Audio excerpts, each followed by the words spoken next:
Suara itu melaungkan, cepatlah pulang, Dajjal telah berkuasa di negeri kamu. Suara ini sebenarnya suara syaitan, dia dari berdosa. Peperangan yang pertama dahulu. Ingat ya, ini senjata orang Islam.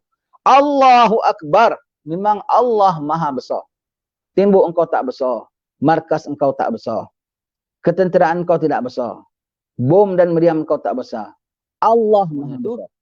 Allah. Masuk apa-apa scroll yang disimpan oleh raja-raja zaman-zaman dahulu yang mereka terima daripada nabi-nabi mereka, yang ada sebahagiannya itu ada gambar Rasulullah sallallahu alaihi wasallam, yang sebahagiannya itu ada patung.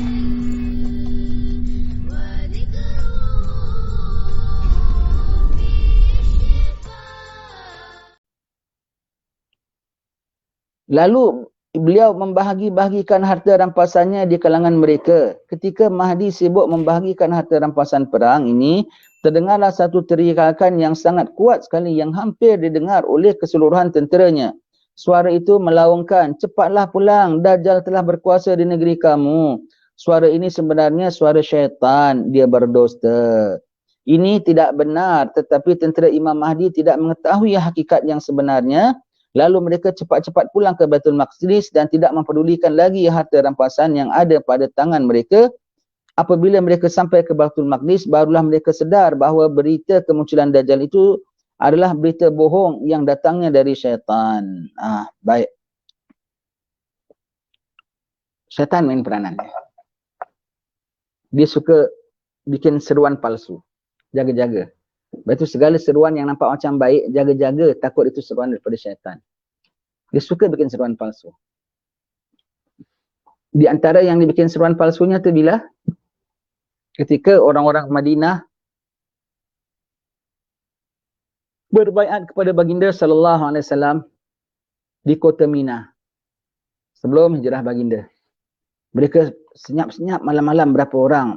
Selama dah berapa kali musim haji mereka datang, mereka jumpa sama baginda sallallahu alaihi wasallam dan syaitan tak boleh bikin apa. Dan dia sedar. Dia kan tak tidur malam.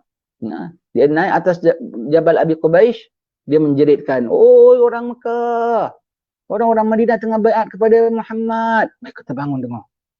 Mereka terus bergegas pergi ke Mina. Cari kemah orang-orang Madinah, tengok semua dah balik semula, dah tidur. Buat-buat tidur.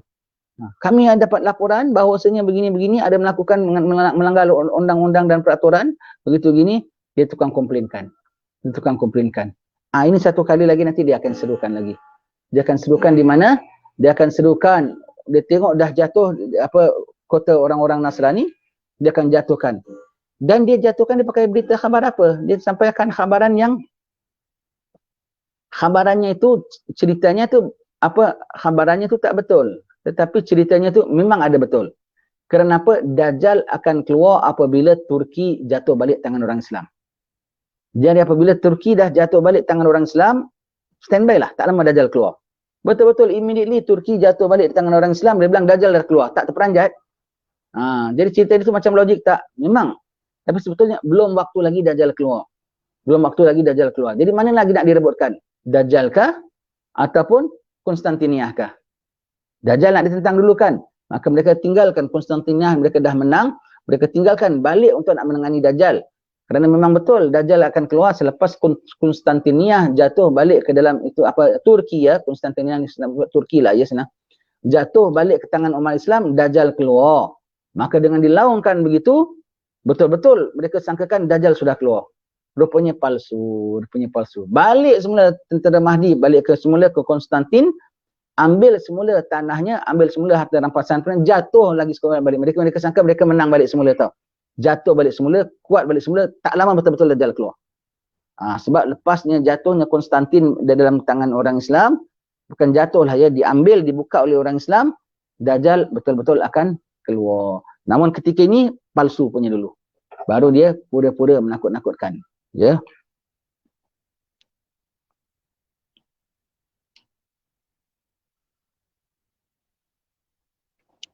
Mereka cepat-cepat pulang ke Baitul Maqdis dan tidak mempedulikan lagi harta rampasan yang ada pada tangan mereka. Sebab umat Islam dia punya rakus bukan tentang harta rampasan perang. Dia punya concern ialah nak iman, menyelamatkan keimanan, ya. Apabila mereka sampai ke Baitul Maqdis, barulah mereka sedar bahawa berita kemunculan Dajjal itu berita bohong yang datangnya dari syaitan. Setelah tentera Imam Mahdi meninggalkan Konstantinia, bangsa Rom mengambil semula negeri mereka yang telah ditinggalkan oleh tentera Imam Al-Mahdi. Dan mereka membunuh dan menyeksa yang tinggal dari tentera Imam Mahdi yang masih belum sempat pulang. Allah, habis semuanya itu ya. Dibunuhnya, mati, tumpah darah sana, tumpah darah sini. Mungkin pada ketika itu kita nampak kawan kita depan mata kita dibunuhnya. Tentang kita yang dimaksudkan dalam hadis ini. Yang kita baca ini tentang cerita kita. Kalau cerita kita hanya jaga syahadat saja ya, biar hidup iman, mati pun beriman ya. Sebab mati itu pasti, sama ada di tangan musuh ataupun tidak, mati itu adalah pasti. Hanya kena jaga akan keimanan kita ya. Semua baki tentera Imam Mahdi dibunuh oleh musuh sehingga tidak tinggal seorang pun daripada tentera Islam di tanah bangsa Rom itu. Sebab dia semua itu bangsa ya. Bangsa. Tentera yang tertipu pulang tadi menjadi kesal. Lalu mereka membuat keputusan untuk menyerang Rom kali kedua. Maka dengan semangat yang membara dan keimanan yang teguh, mereka kembali mengepung kota Konstantinia. Maka di pagi hari yang ketiga mereka beramai-ramai mengumandangkan takbir Allahu Akbar, Allahu Akbar, Allahu Akbar ya. Allah Maha Besar dengan kebesaran Allah Ta'ala takluk balik kota-kota yang memang hak orang Islam sebenarnya. Dijatuhkan kota-kota yang memang untuk menggalakkan kemungkaran dan kufur kepada Allah Subhanahu Wa Ta'ala. Untuk naik kalimat Allah Ta'ala, dipadamkan jentera-jentera kufar di sana ya. Lalu runtuhlah satu penjuru pertahanan musuh yang membuat mereka menjadi panik dan lari tunggang langgang. Dengan itu kota Konstantinia dapat direbut kembali dan tentera Imam Mahdi mendapat harta rampasan yang lebih banyak lagi dari peperangan yang pertama dahulu. Ingat ya, ini senjata orang Islam.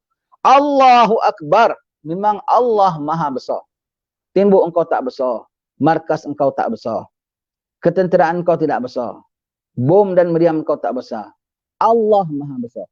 Allah Maha Besar, maka yang lain yang kau pandang besar semua jadi kecil sendiri seperti debu berterbangan. Kalimat Allahu Akbar. Sebab itu kita kena tahu ya, kita kena tahu remote-nya ya.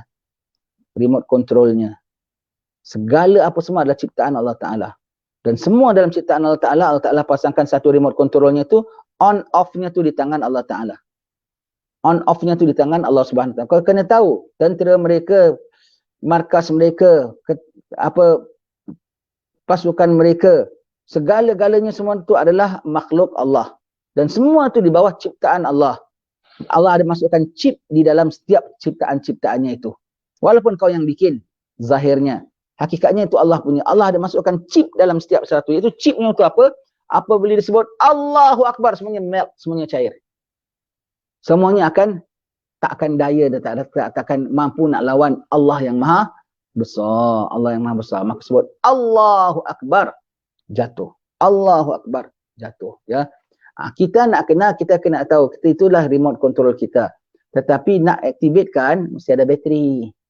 Remote control tak ada bateri, tak boleh. Baterinya ialah iman.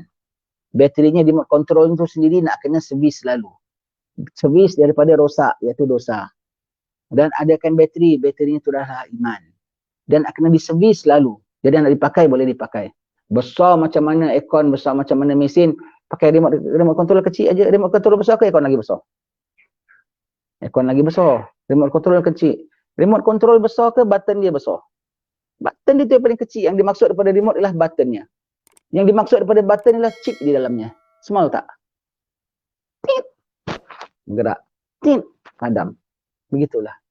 Tapi remote-nya nak kena bersihkan ya. Perkataan Allahu Akbar itu adalah remote control bagi Allah Ta'ala. Microchip Allah Ta'ala yang dah dimasukkan ke dalam, bukan microchip, roh chip. Mikronya, mic-nya tak ada, mic-nya tak ada. Rohnya je, tinggal rohnya saja. Roh chip. Itu yang Allah masukkan dalam setiap benda-bendanya itu. Semua makhluk Allah. Allah Maha Akbar, semua makhluknya akan lemah. Semuanya makhluknya akan lemah. Ya. Tapi yang nak menyebutkan Allahu Akbar kerana betul-betul lah mengakbarkan Allah Ta'ala, membesarkan Allah Ta'ala. Nanti akan jadi, akan kuat.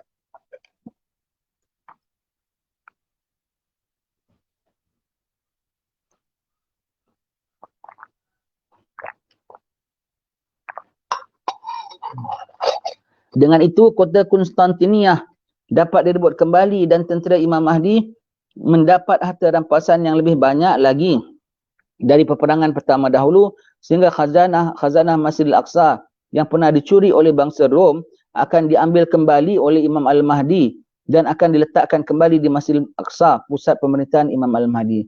Bila mereka curi? Daripada zaman berapa ratus tahun dahulu. Daripada zaman berapa ratus tahun dahulu. Daripada zaman dahulu mereka masuk tentera Rom, mereka ambil khazanah-khazanah termasuk kitab-kitab Taurat, termasuk kitab-kitab Injil. Semuanya itu yang asli-asli, semuanya itu masuk apa-apa scroll-scroll yang disimpan oleh raja-raja zaman-zaman dahulu yang mereka terima daripada nabi-nabi mereka. Yang ada sebahagiannya itu ada gambar Rasulullah sallallahu alaihi wasallam. Yang sebahagiannya itu ada patung bentuk Nabi sallallahu alaihi wasallam, semuanya itu ya. Semua itu khazanah-khazanah zaman dahulu ya. Yang apa yang kita tahu dalam sejarah apa semua tu, semuanya itu adalah akan dah disimpan oleh mereka. Simpan kerana tak nak zahirkan, simpan kerana kufur, simpan kerana nak menunjukkan power mereka. Tapi takdir Allah Ta'ala akan zahir balik semula, akan zahir balik semula, akan dapat balik semula, akan dapat balik semula tu. So semua khazanah-khazanahnya, bukan setakat emas dan dolar saja ya. Itu semua tu tak heran ya. Ini khazanah hakiki. Mungkin tabut pun dapat balik semula. Mungkin tabut pun akan dapat balik semula. Mungkin singgasana Balqis pun mungkin dapat balik semula. Wallahu alam, kita tak tahu apa yang tersimpan di tangan mereka. Semuanya nanti Mahdi buka dia punya tempat khazanah, heran, subhanallah, ini yang kita baca dalam hadis Nabi, ini bendanya depan mata kita. Semuanya diambil balik oleh Imam Al-Mahdi.